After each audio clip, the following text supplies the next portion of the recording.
What am I wearing? When you look at me for the first time, do you look at me and think she's draped in a shawl, a mantle, a cloak, a hood?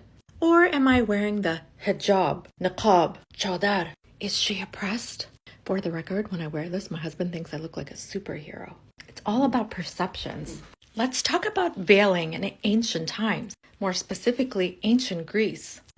This book, Aphrodite's Tortoise, The Veiled Women of Ancient Greece, gives us a lot of insight about this topic. Let me show you. I just got this book, so I'm in the beginning phases, but I found some things in it already that are so interesting, and I'm going to read it to you. Scholarship has not been attentive to the concept of veiling in ancient Greece. There has never been a major study of Greek veiling practices, although there are many inquiries into the construction and draping styles of Greek dress in general. In 1931, Caroline Galt undertook the most comprehensive study of the Greek veil to date in her 20-page article, Veiled Ladies, in which she argued that the veiling of the head and face by women within Greek society from the archaic period to the Hellenistic era was commonplace.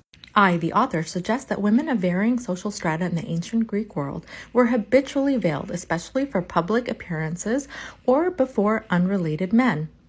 Very few contemporary scholars seem interested in using the terms veil or veiling at all. Those who acknowledge that women cover their heads or faces with a garment, that is to say a veil, prefer to call it a mantle, shawl, kerchief, drape, or cloak. I suggest that classical scholarship wishes to distance itself from the political and social ramifications that the veil has in the liberated West, and I argue that scholarship is reluctant to reconnect itself to a garment that to a greater extent is intimately and fundamentally associated with the subjugation of women and with the notion of Oriental otherness, i.e., in my opinion, Islam or Muslims. Next, the veil is regarded by the media as the most powerful symbol of suppression of women, particularly in the Middle East. The third way that the media tends to envisage the veil is far more harmful.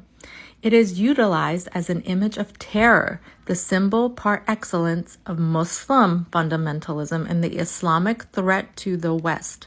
No wonder that issues surrounding the veil have only been tentatively approached by traditional classical scholarship. It is possible that the veil is too closely bound up in the notion of Islamization and is too acutely perceived as a restricting and restrictive garment for women, too political, in other words, to be conceived of as the appropriate attribute of the classical world, especially for the democratic Greeks.